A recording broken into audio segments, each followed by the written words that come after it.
Back side ఇలా నీట్‌గా cut work రావాలి అంటే బక్రమ్ పైన ఎలా డ్రా చేసుకోవాలో చూడండి. మనం లైనింగ్ పైన ఎంతైతే నెక్ విడ్త్, షోల్డర్ పెట్టుకున్నామో వాళ్ళ మెజర్‌మెంట్ సేమ్ దీని మీద కూడా ఇలా డ్రా చేసుకొని బోట్ షేప్ డ్రా చేసుకోవాలి. కిందకి మనం థ్రెడ్స్‌కి ఒక 3/4 ఇంచ్ పెట్టుకోండి. అక్కడి నుంచి వీళ్ళ నెక్ ఎంతొచ్చింది కిందకి డీప్ అనేది అంతే మార్క్ చేసుకోవాలి.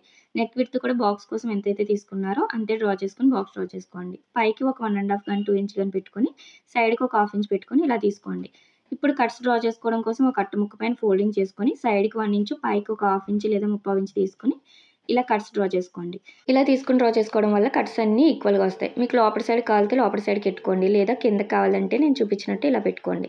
ఇలా మొత్తం మీకు ఎన్ని కావాలంటే అన్ని డ్రా చేసేసుకొని ఇందులోకి ఇలా కలిపేసుకోవాలి. మనం బక్రమ్ పైన ఏస్తే చాలా నీట్‌గా ఉంటుంది. ఒకవేళ మీరు వేయలేము అనుకుంటే లైనింగ్ పైన కూడా సేమ్ ఇదే విధంగా డ్రా చేసుకొని రివర్స్ చేసేసుకోవచ్చు మనం మెయిన్ పీస్‌ని పెట్టుకొని.